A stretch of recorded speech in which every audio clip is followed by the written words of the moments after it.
All right, 40 Waters, welcome back to the show. This week, super pumped, super excited, as I usually am. Actually, I can't think of a guest in which I haven't said I was not super pumped to talk to him. So that's absolutely the case here. But first of all, y'all, I want to thank all of my Patreon supporters. I want to thank all of you that are giving me your hard-earned money every month to help make this show continue to happen. It means more than I can talk to you about. I can't even explain it because it means that I'm not going into debt to make this show happen. So that's really, really meaningful to me. I appreciate all of you. I do have some swag I haven't sent out to my most recent patrons, and I'll be getting that out to you, some buttons, some stickers, some stuff like that here hopefully real soon.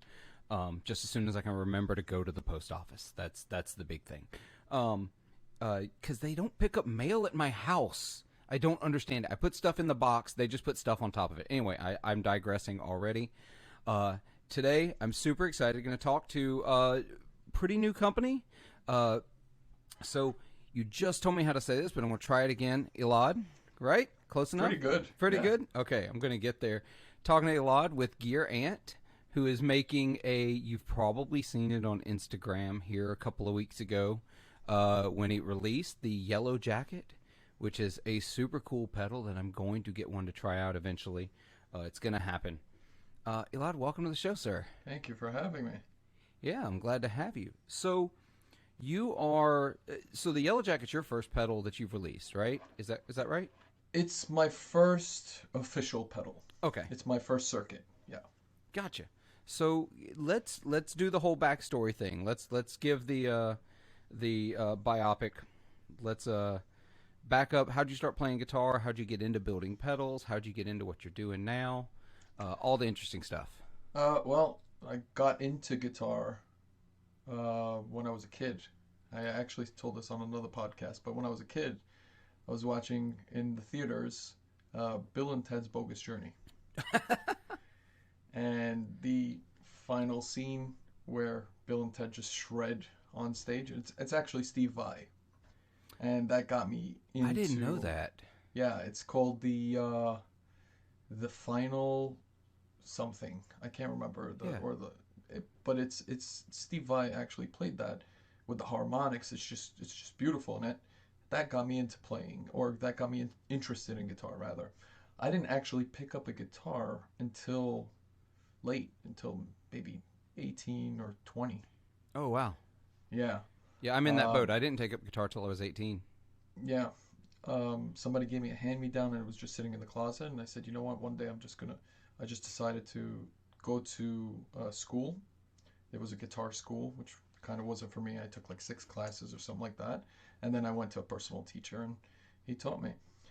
From that point, I just got really interested in everything guitar, and I got it surrounded me. Everything I wanted to soak up all the information, and that eventually led me into pedals and guitar pedals and painting. And most people don't know this, but I actually do, or I used to do a lot of custom enclosures, refinishes, things like that. Oh, okay.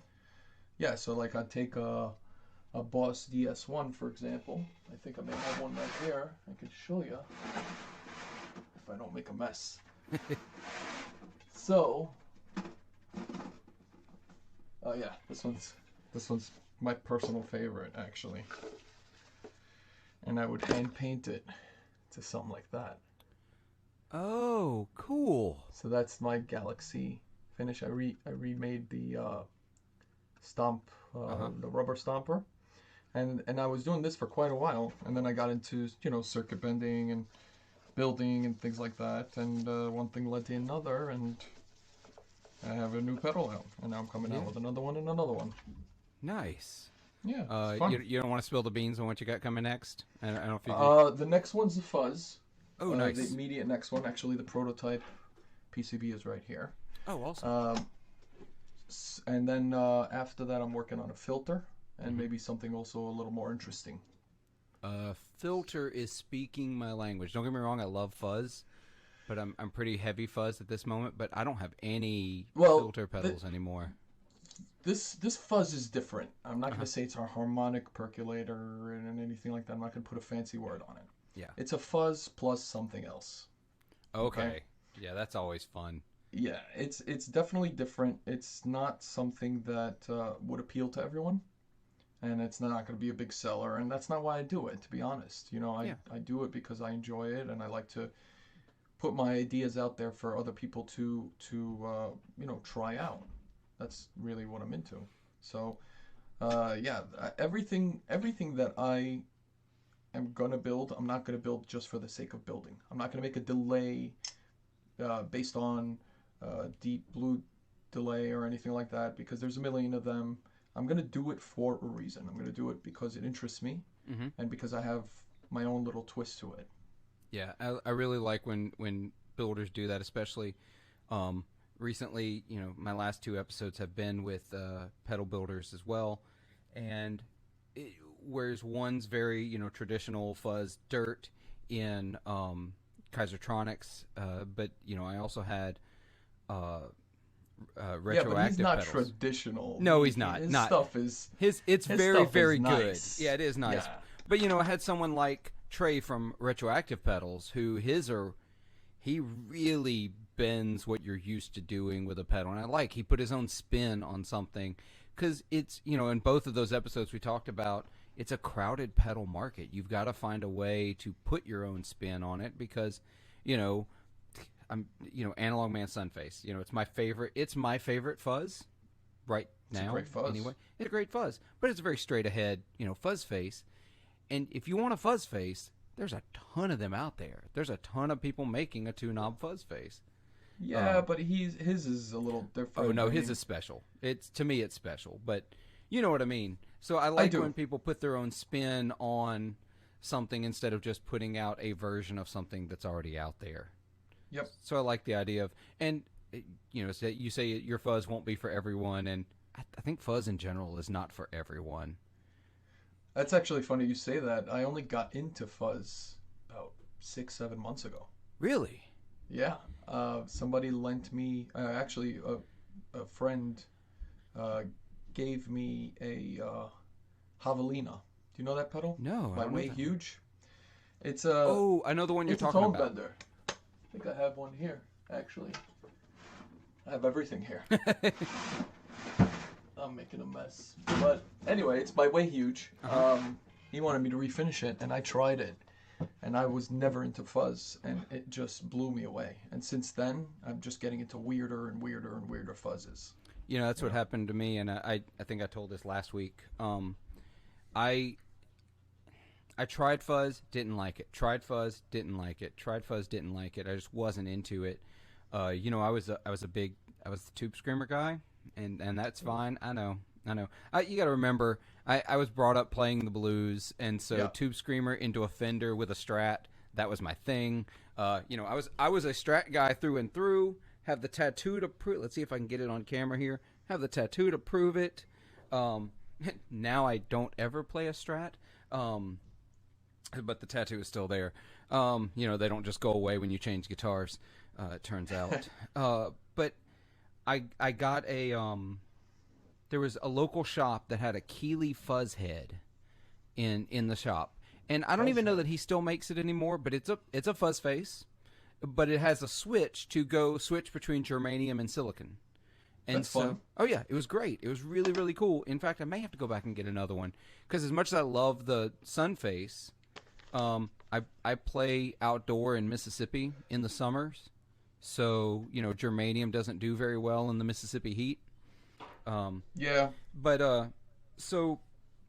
got that, loved it, then broke down and got the Sunface, ordered it, brand new from Analog Man, and then ever since then I've been fuzz. Like, I got into tone benders, discovered I loved those. I got into like color sound one knob fuzz, loved those. I promise you I'm paying attention. I'm just looking up the fuzz. Oh yeah, no, you're fine. I kind of figured. I've never heard of it before. Yeah, no, it's a great circuit. They were not very expensive at all. Yeah, it's $85 on Reverb. Yeah, look at that. All day long. $85 on Reverb. What? Mm-hmm. I'm not going to buy a pedal on air. You can do it. I won't tell anybody. Oh, man, it is. $85, 15 shipping. Anyway, I'll just pull that up and say $265 shipping. Yeah. Yeah. So that was my route as well. I found, a fuzz that I loved, and then that opened the door for my ears to get used to that sound, and then from there I started to say, "Oh, okay, I'm okay with this sound. How can I tweak Now it from let's there?" try this. Exactly. Right. Where can I go from there?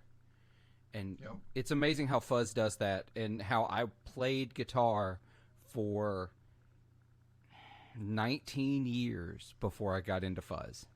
Yeah, same. You know? Exactly the same.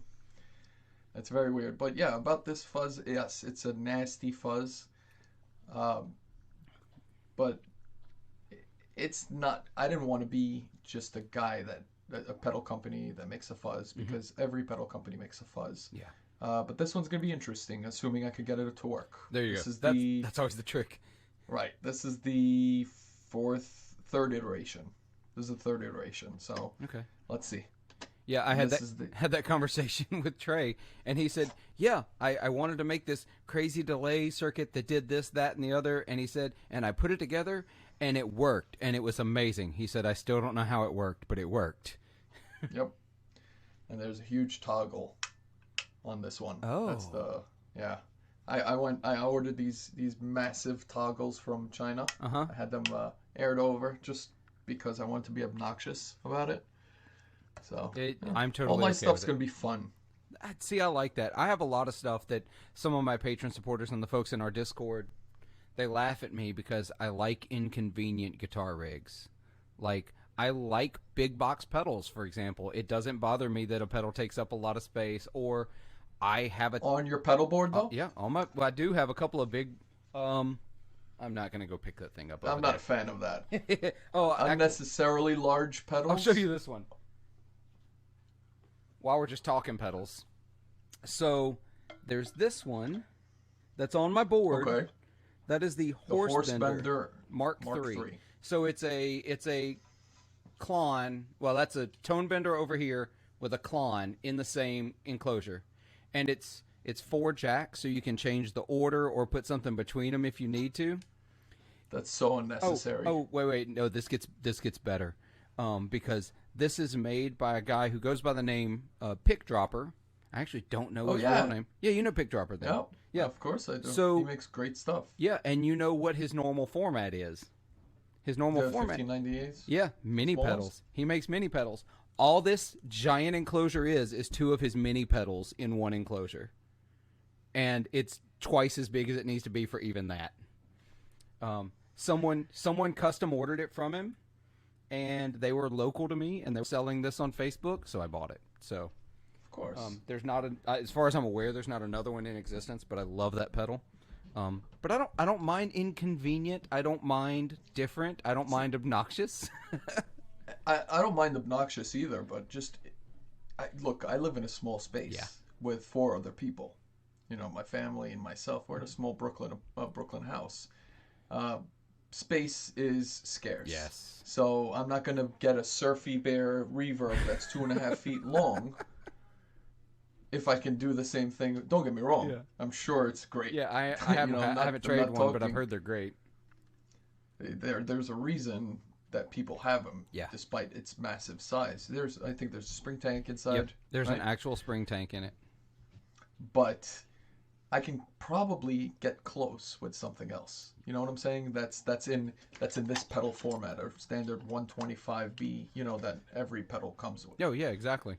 And actually, it's funny. I was talking with one of my Patreon supporters today about. I had this idea because he's an electrical engineer, so I throw random pedal ideas at him, even though he's not going to make them. But that's okay.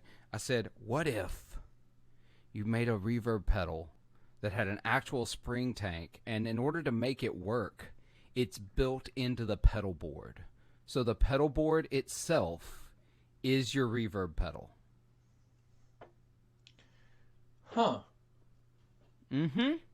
But it has to be amazing, and everybody has to love it, or you're gonna lose your pedal board sale right Exactly. You lose your pedal board sale because the pedal isn't amazing. But if you have it where the bottom side of the pedal board is where the spring is hit, mounted, and then you got some kind of top mount control for reverb, all the controls. Well, I would just make a pedal in two boxes. So you mount the spring on the bottom of the board Uh-huh. and the pedal and activation and everything on the top of the board. Exactly. That way you don't even need to include, you don't have to have it in a pedal board format. You Yeah. could just have it in two boxes connected by, let's say, a Molex or something. Which is That what would work. isn't that what Anasounds does with their the Anasound element? Do they? Yeah, I think that's how that theirs works. Is it's a control box for an actual spring reverb, and they have 3 different reverb tanks that you can use for it: a long, a medium, and a short. It's a very cool concept. And if you have the right pedal board, that's the thing, is the trick is making the spring tank small enough to mount underneath the pedal board. How is it connected though? Oh, okay, I see. Yeah. So I'm looking at it right now. It looks like there's RCA plugs. Yeah, it's or really maybe it's a banana plug. I don't know. But it looks like here. Hold on, let me see. It's probably an RCA plug, just like you would with a regular Fender tank. Yeah, I think that's what it is. I think it's a breakout, send and return, some kind of small TRS into a RCA. So they kind of beat you to it. Yeah, exactly. But the trick is make it the pedal board. That's the pull. Yes, but now you're limiting yourself. You know what I'm saying? Yeah. This is if this is thin enough, you can mount this underneath and That's you're good. That's the trick. I don't know how thin it is. I have never held one in my hands. I've only seen videos of them. Yeah, I don't know. I can't really tell by the pictures because they're all like front facing. Oh yeah. Anyway, that's what I do is Yeah. I come up with these random, inconvenient, big ideas, and I'm like, oh, this would be cool. But it's like I'm one of like 10 people maybe that think it's cool, and so this is why I don't have a pedal company. That, and I think all of you are insane. Why insane? It's amazing. It's rewarding. It is. It's just It's frustrating, but it's I rewarding. can't imagine starting a pedal company in the saturated pedal market and trying to stand out from the pack. And there's a lot of people who do. Your Yellowjacket did. The moment I saw it, I thought it was extremely cool. That's the thing, because we talk about this too. You've got to be visually appealing if you're going to stand out quickly in such a saturated market. And I think your Yellowjacket does that as well, because we're so visually impacted now with things like YouTube and Instagram and now TikTok. It's got to catch your eye as much as it catches your ear. Right. So actually, the Yellowjacket. Well, first of all, let me explain to your listeners who don't know what the Yellowjacket is. Yes. The Yellowjacket's based on the DoD 250 actually, and it's my favorite circuit of all time. I can't get a bad sound out of it, and I just love the thing. It's actually two. Here's one of my prototypes right here. Oh, I almost dropped it. I can't get the foot switch topper off, but it's actually two circuits in one. Right. So the first circuit is based off of the Distortion Plus, therefore CLO, and the second circuit is based off of the DoD 250, which is silicone transistors as opposed to the MXR germanium transistor. I'm sorry, diodes, not transistors. Silicone diodes versus the germanium diodes. What you could do, and this is why I built it, is that you can stack one into the other. Now, as far as design is concerned, yes, you're right. I did want it to stand out a little bit more than the rest. I could have gone with a standard enclosure like everybody else does, Right. and saved myself a lot of money. A lot. Yes. I'm pretty much, I've poured I've poured a lot of money into this thing, but I decided to reach out to a fabrication house, and I had these enclosures. A steel mill actually made these enclosures for me. They're bent steel. So, as you can see, Oh yeah. yeah. So, this is, well, can't see the name. I have to block the name. Sorry. Yeah, you're fine. This is one of my prototypes, but it's the same enclosure. I'm gonna hopefully do a line of pedals, all with the same enclosure, the same idea, artwork idea. Kind of like a theme. Yeah. So I put in a lot of thought into the sound as well as the look. I really appreciate that too when pedals.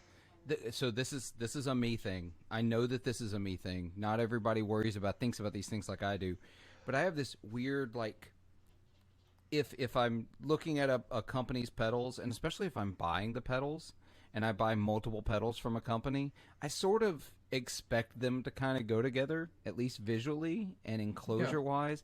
And it actually sort of drives me crazy when they don't. I'll give you an example.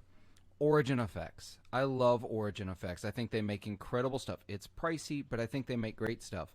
The I agree. fact that they're what are they calling it now? The Deluxe 61, their trim pedal. They had to change the name. Anyway, their trim pedal and their vibrato pedal come in a completely different size enclosure than their compressors and their drive pedals. Like, Well, I'm sure there's a reason behind oh, that, I'm sure though. there is too, but like drives me just a little bonkers. It's like, oh, because at one time I had one of the compressors and the big box revival drive, which I still Yeah. have the big box revival drive because honestly, nothing I've come across does that sound the way it does. And so, but like next to each other, like if they had just been the same height, I don't need them to be the same width, obviously, because that big box is massive. But it's like they're completely different. So that's actually funny that you said that because that's kind of a pet peeve of mine, the height. Yeah. Um, so there's this company, J Rocket. Mm-hmm. I'm sure you know. I do. Their pedals are absolutely gorgeous. Yeah. Okay. However, I'm not talking badly about J Rocket. They're great pedals. I own like 4 J Rocket pedals. The height Oh, is they're different. like the height. So I have to put Yeah. The what are toppers these called? on The 'em. barefoot buttons. Yeah, barefoot buttons on it in order to just get the foot switch sizes the same height. Again, not bashing J Rocket. Great pedals. I own so many. I actually just got their IQ compressor, Oh, nice. which is amazing as well. But yeah, I do kind of understand where you're coming from. Yeah, or like Strymon does this with the big box pedals they have because I on my big board that I typically use in cover bands and stuff like that where I need like all sorts of delays and reverbs and stuff like that. I have the Strifecta, the Mobius, the Timeline, and the Yeah. but and they're in their own box. No other pedal that Strymon makes is in a box that height. All of their other pedals are taller. Are they? Yes. I never even noticed They that. are all taller, and the Volante and the Night Sky are in the same size, height, and depth enclosure as their small pedals. They're just longer. So these three are the only because I had a Volante and a Night Sky at 1.2, and long story. The El Capistan is the pedal that finally got me to like delay. I was not a delay person until the El Capistan, and. Okay. But yeah, they're all shorter. So I use a flat pedal board now because I used to use like a double tier and like big boards and stuff like that. I wanted to shrink it all down, and I did. I'm down to like a 19 by 14 pedal board. I get a lot on that, but That's about my size as yeah, well. yeah. But I get a lot on there, and I can fit the 3 Strymon on the back side of it. But because they're shorter than the rest of all my pedals, I have to use the 1-inch tall barefoot buttons on them in order to be able to hit the switches on the back row because it's not an angled pedal board. There's not a riser in the back. It's just flat. And so Well, you could just put a piece of wood underneath and just put some sort of a riser. I tried that. That board in particular, if I do that, if it raises it up too much in the back, it won't fit in the case that I have for it. And that's typically if I'm taking that board, I'm putting stuff in a trailer or in the back of a truck, and I want to put it in the case. Right. No, It's that's a pain. These are first world pedal problems. So I don't actually gig at all. So Oh, really? to me it doesn't matter. Like I'll make a 75-pound pedal board. I don't care. I So it gigged doesn't- an almost 75-pound pedal board for a while. No, don't do Yeah, that. no. Do not do that. Yeah, no, not for me. Yeah. But yeah, I mean I totally understand that. And that's also like another thing. My pedal is heavy. Oh, It really? is- yes, it's very, very heavy. The enclosure is steel. I mean, what do you expect? Exactly. Yeah. But it is in comparison to, let's say, any other pedal. Mine is like double the weight, I think, if not a little more. Oh, wow. Okay. Yeah. Yeah. It's like, once again, I'll go back to the Origin Effects. Those are heavy pedals, too, because I think they also use a steel enclosure. for theirs. Even the smaller ones are really, really big and really heavy. I had the stacked compressor for a while. Which one is that? The Cali 76 stacked. Okay. And it was, Oh, yeah. Yeah, and it was heavy. It was very heavy. Loved that pedal, though. It was a lot of compressor. Even for the money, I felt like it was a lot of compressor. But ultimately, I just discovered I'm not a compressor on a pedal board person. I just turn the amp up and get enough compression, typically when I'm gigging. Hold on. What's this dual revival drive? That's the big box one. That's So there's the small one. Yes. Which is standard. That's the or compact. It actually looks a little thinner than normal. Yes. And then there's the dual one. So the dual one, what's the second switch for? It switches. So with the dual one, which is the one I have, the dual one is actually that's the one I have. It switches between the two sides of the pedal, so you can set up one and the other and swap between them. So you can set up... I think I'm going to have to try this. It's an incredible pedal. Now, they make two versions of that one as well. So if you look at the very bottom there of the photo you just showed, you can barely see at the bottom there are some extra, like, trim knobs at the bottom that you would... Oh, yeah. I missed that. Yeah. Yep. There are some trim knobs. Well, no. Actually, even further, like, what I mean is, like, on this side of the pedal. Like, on this side. Oh. I don't see that. Yeah, you can barely see the plate at the bottom. So it would be here. All right. So, and my version doesn't have that. That's just like some even on top of the massive number of controls on that pedal. There's even more. But I highly recommend it. It's one of my favorite drive pedals. So, I mean, as far as pet peeves are concerned, I have one more that I'm going to mention. I guess I'm Generation X. I'm not sure exactly. I'm kind of borderline. Yeah, me too. But I understand the concept of electronics and whatever. I don't have the patience to learn menu diving and really complicated pedals. Yeah. Some pedals, they intrigue me, and I drool from afar, but I'm never going to use it. Yeah. So, like, for example, this Revival drive looks great. It really does, but there's just so much going on. It is a whole lot. There's 1, 2, what am I counting? 1, 2, 3, 4, 5, 6 toggles, 5, I guess, trim pots that are external trim pots, and then 12 knobs. That's a lot of pedal. Now, the beauty of it that I like about it is that it is designed to, if you want it to, you can switch it to actually serve as an amp on your pedal board, and all you need is a speaker emulation. So, can you plug it into a cab instead? You'd still need power. You still have to power it somehow, so there's no like... Well, let's say a power cab. Yeah, then yes, you could absolutely plug it into a power cab. I actually use it when I need to go ampless. I use it. It's on the same board as my Big Sky, and the Big Sky has a cab simulation built into it. So I flip on the cab simulation, and my pedal board is now my amp, and I can go direct. I actually got the Boss IR200. Oh, it's great. People gave it a. I'm not. I guess I'll speak nicely. People disliked it. Yeah. I don't know.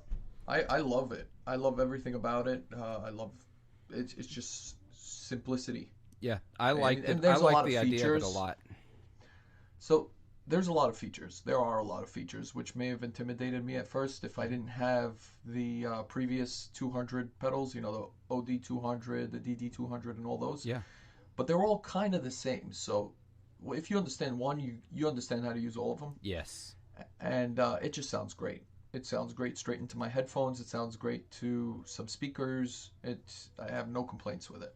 Actually, I do have one complaint. The foot switch is a little low. Yeah. The up and down banks. So it's kind of a little tricky to kind of step onto it. But besides that, it's perfect. I like the simplicity of it. I like the fact that it can load IRs. When it came out, I was really excited about it. I don't have a need for it, or else I'd own one. Because my pedal board, as it is, can already go direct when I need to, which is very rare anymore. Back when I was playing, the gigs that I would have to go ampless for, I still had a Helix rig at that point, and so I sold all that off when I didn't need it anymore. I actually sold it off because I impulse bought a Les Paul last year, but neither here nor there.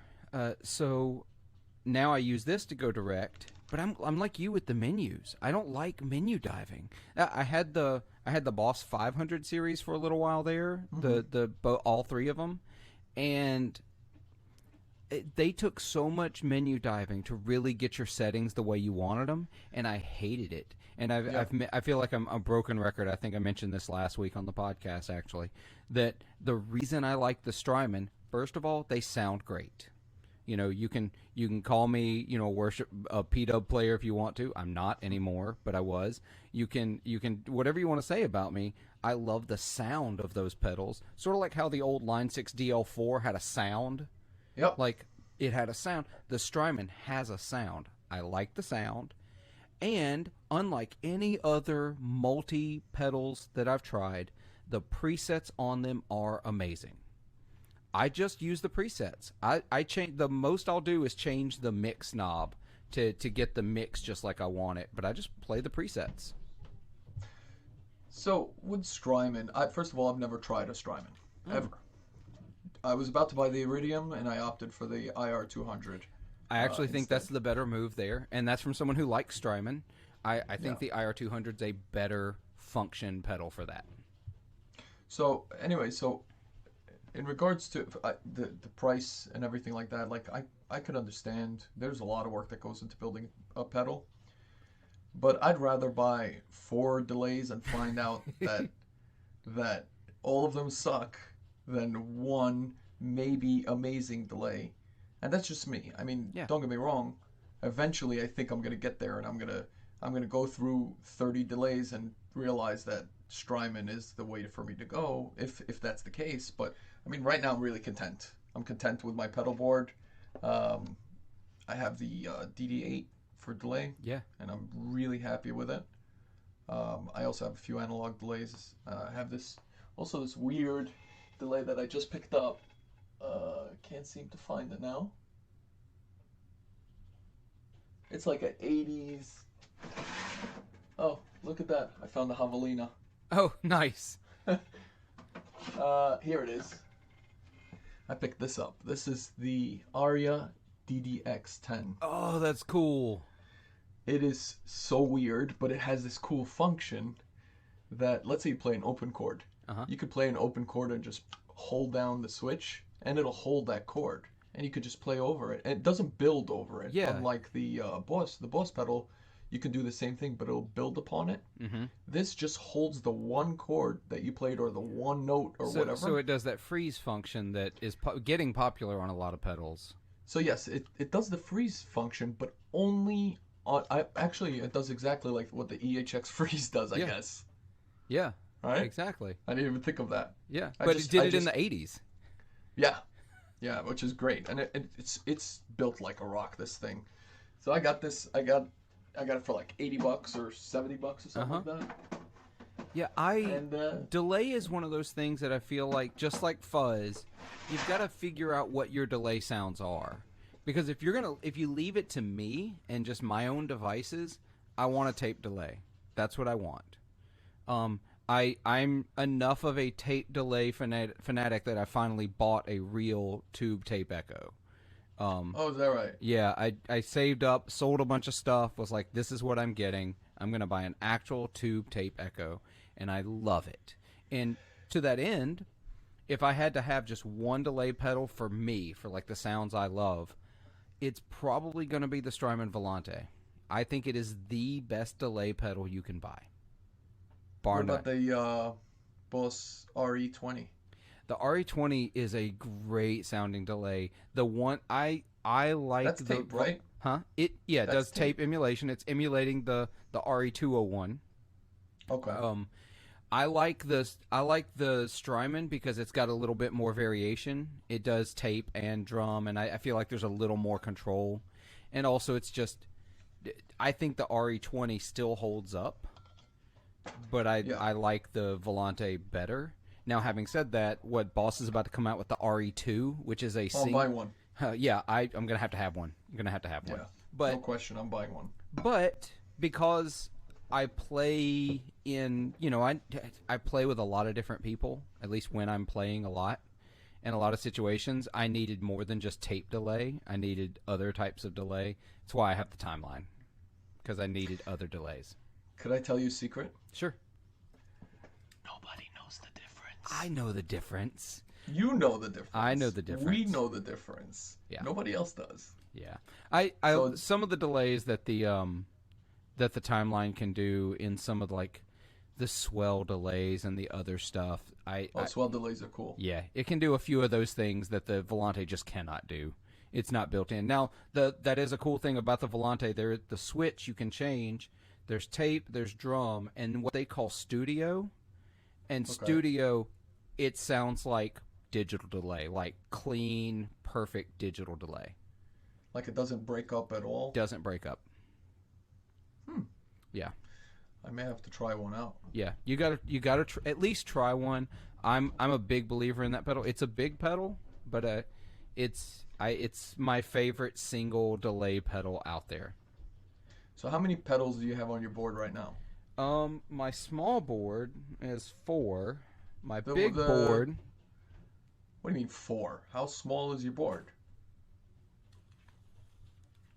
Oh yeah, that's a small board. That doesn't count. That's like a nano? Yeah, Nano Plus. That's my small board. My bigger board has, if I count the tuner, it has 8. Okay, and that's including the Strymons. That's including the Strymons. See, mine has 14. Yeah. No, I can't do that anymore. I used to do stuff like that. And I actually got rid of my Whammy 5 and got the Ricochet instead. Oh, really? Just to make room for more pedals. I miss the Whammy. I do miss the Whammy. I miss the foot pedal, I guess, treadle, whatever it's called, because that would give me a little more control. Mm-hmm. But I don't miss the size. I'm a small pedal type of guy. I don't think I own any big box pedals. Let me see. I'm going to do that thing in podcasting where I do something that nobody can see because they're listening to the podcast. But let me grab my big board. I'll show you what's on it.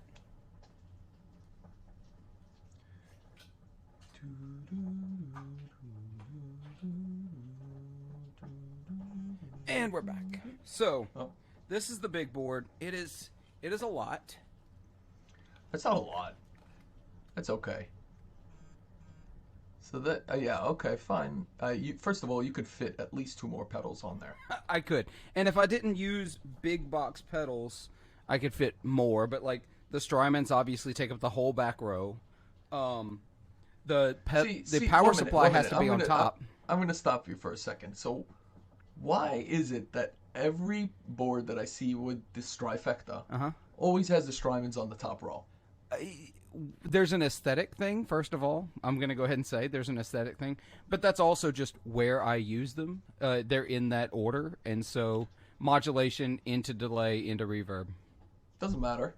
I wire mine in zigzag. So, for example, I promise you, I have my delay on the bottom because I use it often. And so I make sure that the pedals I use most often, or at least I activate with my foot or whatever, are on the bottom row. Yeah, and that's what I use the most often is my drive pedals. So you use it to activate it. You don't use it to fiddle with and stuff like that. I mean, you use the Strymon pedals much more.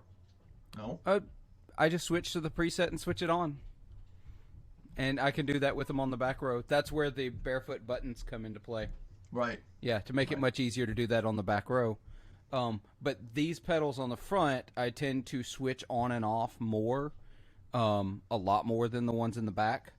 So it just makes more sense for me to keep them on the front, especially because I sing, and so in my bands I'm usually singing. I can't always look down to switch between drives, so I need to just know where they are. Right. And so I keep them as close to the front as possible. So I've got 3 drive pedals, a phaser, and then the Strymon stuff. I've got, right now on my board, Hold on, I'll count. First of all, I have the wah. I love my wah. Yeah. I have a tuner wah. What wah pedal do you use? Crybaby. Okay. Standard Crybaby. I'm very simple. Told you. No knobs, no nothing. No indicator. Although I should put an indicator light. The other day I was playing and I'm like, why does it sound so weird? Mm-hmm. And the wah was on. Yep. I've gone through a song and a half at a gig wondering why my sound was wrong, and it was the wah pedal. Yeah. So I have the wah, I have a tuner, and then I have 1, 2, 3, 4, 5 drive pedals. Okay, they're all different. Yeah, I promise you, they're all different. 2 fuzzes. I have a rat style pedal. I have my Yellowjacket, of course, and then I have a Blues Driver styled pedal that I just built myself. Oh yeah. It's a great circuit. And then I have a delay. I have the IR200. What else do I have? Oh, and I have my RC5, my favorite pedal. That is the looper pedal. It's a great simple looper. It's, I say simple. There's a lot in there for a single size looper. Yeah. There's a lot in that pedal. I had one for a little while. It does take a little learning though. Yeah. You got to learn it. I think I watched like a 2-hour video learning every single aspect of it. But once you do, it's kind of like riding a bike. You don't really forget it. Yeah. It's a great pedal, especially since I don't gig.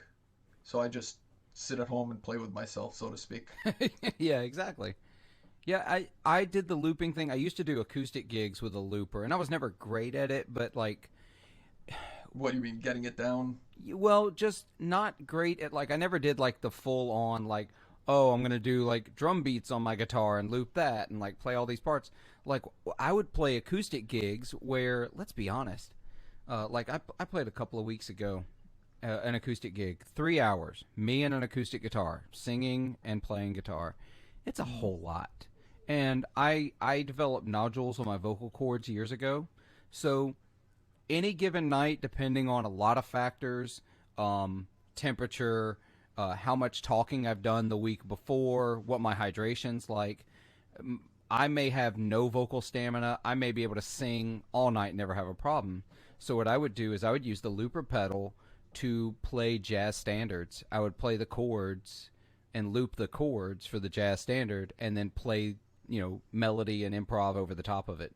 And it would fill space in those long acoustic gigs to save my voice. That's great. Yeah. It's a great I never thought of using a looper for an acoustic. Yeah. But I mean, you don't play drums with it. No, don't do drums or anything like that. If you're really good at it, which I was not, you can. I've seen people who would loop chords and then they would add a layer of like hitting their guitar for percussion. Yeah, I'm not a fan of hitting my guitar. Yeah. Just to. There are some YouTubers that are like insane, and they'll make a whole song out of it. I get it, but I mean the Boss loopers have. I think all of them have drums. I think they all do now at this point. I can't remember. I think a couple of times I would do blues tunes because the RC5, and maybe all of them, they have a function that you can have just a bass drum as the drum, and so it's just a kick, just a do. And really? So for like some of the blues stuff I would do, that works really, really well. I did not know that. I think I went through all the drum beats, and I don't think I came across that once. Yeah, or maybe it's like a variation. Maybe, or maybe I didn't have the RC5. Maybe I had an RC2. I can't remember which RC I remember I had. The RC2s were a lot more fake sounding. Oh yeah, no, the drums were not incredible. They'll get you through. They don't sound amazing though. I mean, don't get me wrong. The RC5 is good, but it's not great either. Yeah. The drums still sound kind of machine made. Yeah. Like there's nothing. The RC10 I hear is really good. Oh really? I haven't tried it. That's the the one in the 200 box. Uh-huh. The one in the bigger box. Yeah. I hear that sounds better. Yeah. Even though the RC5 came out later, which is kind of weird to me. Yeah, you would think the technology would be the same in both of them for that function. I don't know. I haven't tried it yet. I've never tried any of the bigger versions of the Boss loopers. Like I've done a couple of different of the small, the one, compact size, but I've never tried the 200 size. I've never tried the one that was the C20. 600. Well, they had the 20 that was in the same thing as the RE20. Right, that with the same, two big yep. foot switches. They had that, and then of course they've got, after that you get into the big boys, like the huge 500 series and stuff 600 that's crazy. series. And I've never used any of those. It's way more than I need for the stuff I do. I feel like that's more for busking. Yep. And stuff like that, like one-man band type of stuff, which is cool. I mean, if it works for you, it works for you. Like I said, for me, just yeah. one looper is all I need, and I'm happy, And the one thing that kind of annoyed me is with the Boss IR200 is that there's no, and then I just remembered this because I looked over and I see another looper, and I'm sorry, another Bluetooth module here, is there's no Bluetooth. You can't. There's wired auxiliary in. What you have a $400 pedal. Mm-hmm. You can't put a $10 module inside. I've noticed, like, there's a couple of companies that have done Bluetooth, but I've noticed that, like, a few dip their toes, and then everybody backed away. Like, it seems like everybody's backed away from it. I'm just talking about auxiliaries to stream your music to. Yeah, exactly. I'm not talking about anything with latency. Yeah. I don't know. There's got to be a reason, but I don't know it. Like, even for, like, control for some of the menu pedals, like, you would think Bluetooth would be a what is it? The Eventide H9 has a Bluetooth app that you can connect to control, which you have to with that one because the controls on top are nothing. Yeah. Which ultimately was why I sold my H9. I got it in a trade and tried it for a little while. It sounds great. The sounds were awesome. The fact that I needed an iPad or a phone to Bluetooth in to change any settings does not work for me. Just does not. So the those 40-watt Spark amps? Yeah. You know what I'm talking about? Yeah. So they also have that annoying thing that you can set 4 different amps. You have a selector on top, button 1 through 4, mm-hmm. and you can kind of switch between the amps and stuff like that. But you have to use your phone, and I have one upstairs, and it's okay. It's good for what I need it for. It's my living room amp, right? And it's great, but it's annoying as hell to use. If I want to use, I always have to take out my phone and launch the Spark amp and stuff like that. It's not for me. It's cool. Like I said, I have my amps, I have my settings. I set it once, and I don't think I even opened the app anymore. Yeah. Right now, they just finally came out because people were complaining for a very long time. They just finally came out with the foot switch for the amp. Oh, really? Bluetooth module. I think it connects to your phone, and then your phone connects to the Spark amp or something like that, mm-hmm. which is also annoying. I don't want to use my phone. Yeah, but of course they didn't build it with a foot switch jack on it, so no. So you've got to do it that way. Yeah, that's ridiculous. It's sort of like when I talk about. Okay, listeners, if you're a Helix user, I am not denigrating you. Helix is a very cool system, but here's the deal. When I play live, a lot of the places that I play, most of the time there's not even a mic on the guitar cab, right? My amp is just in the room off the stage. They're small enough. Every room sounds different. So that means the settings that I used a week ago at my gig at Ground Zero sounded great there. Those same settings aren't going to work here at Roosters or at Blue Canoe, and I'm actually naming real venues, but insert name of any I thought venue. You were just making up names. No, these are real venues that I play. Purple Kangaroo. Was a place called Purple Parrot. No Purple Kangaroo, but I've got to change my settings accordingly. And if I'm playing a Helix, that is not the easiest thing in the world to do. Whereas with my pedal board, I can reach down and turn a knob. On my amp, I can reach over. Are you talking about reverb? Well, anything. Even drive starts to sound different depending on the room you're in and the volume you're playing at, or yeah, okay, yeah. So it's like any or the power you're using. The power from club to club can fluctuate enough that your amp sounds different, which is really annoying. and I haven't shelled out the money for a brown box yet to take around with me from club to club to regulate the voltage. Because that What do they cost? like 300, 350, That's something like not that. so bad. No, it's not so I bad. mean, you got to justify that, but Yeah, and I do have a couple of vintage amps that I still gig sometimes. I've got a 69 Bandmaster reverb, and I've got a set 1970 Super Reverb, and those don't like to see 120 volts. They like to see something closer to 114. They sound that's kind of random. Yeah, they sound better at about 114. And I had someone explain to me, said it's all about the way voltage was regulated in the 60s and 70s compared to the way it is now. Now that I'm thinking about it, what you could do is you can kind of build a voltage sag right before your plug for the with a meter built in on it. Let's say a digital meter that can actually measure the voltage coming in. I guess like a brown box. Yeah, that's what the brown box does. But in a much lower cost solution. That's something that you could build for like $20.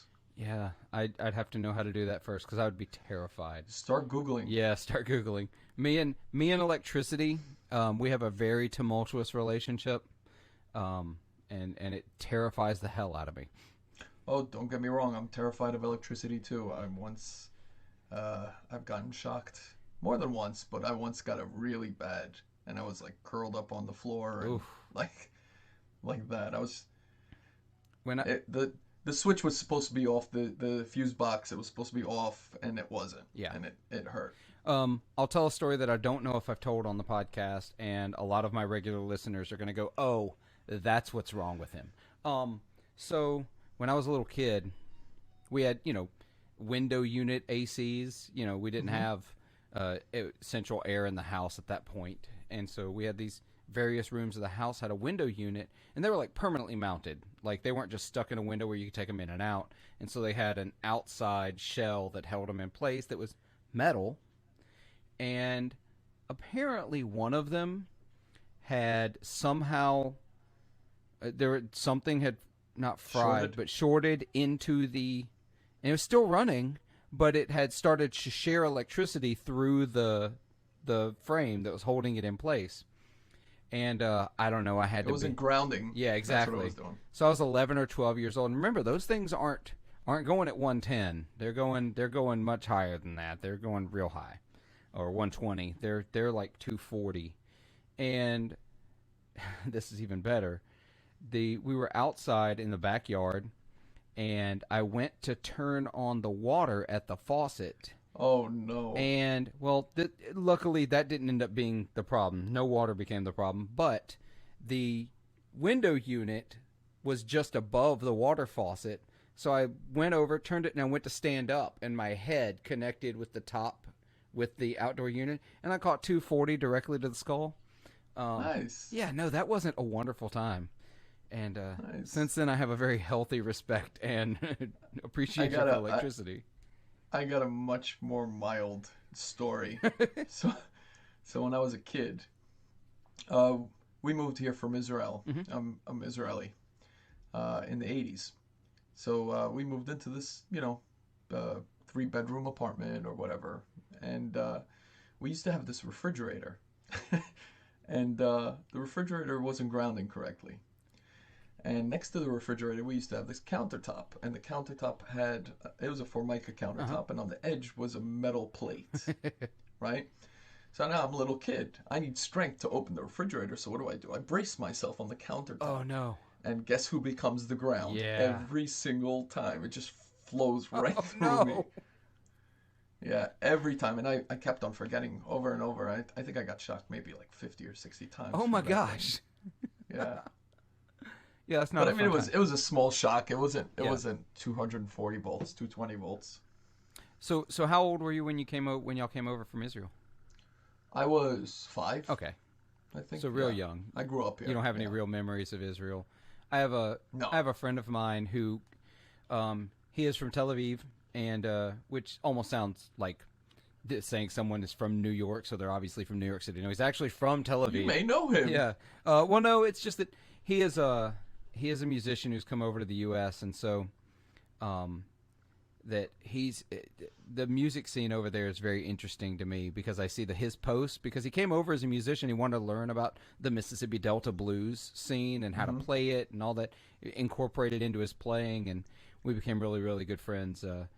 And he keeps telling me I need to go over to Israel, and I keep being like, well, money, I can't afford. I hear it's nice. I hear it's nice, and I haven't been there in 20 plus years. Yeah. I want to go. I want to go check it out, but it's just cost. It boils down completely to cost and time, and it's like, Roy, I can't just. This isn't a Sunday leisure drive to come over and visit. Yeah.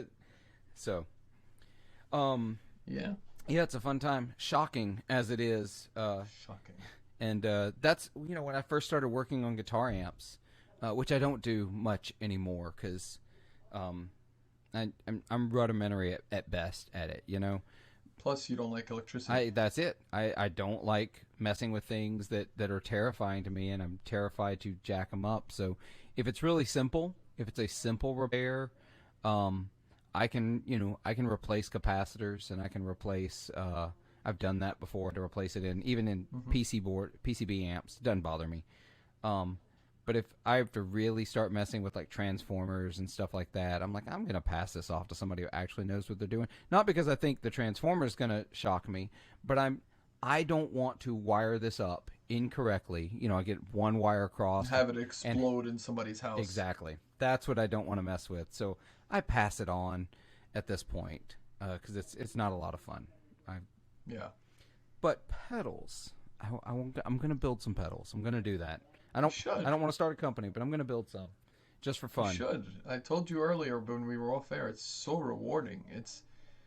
Don't get me wrong. It's hard. Yeah. It's like I told you, I think this is the third iteration of this fuzz that I'm working on, and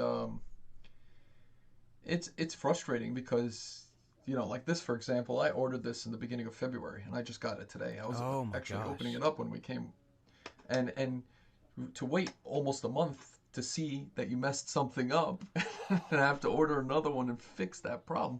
Don't get me wrong.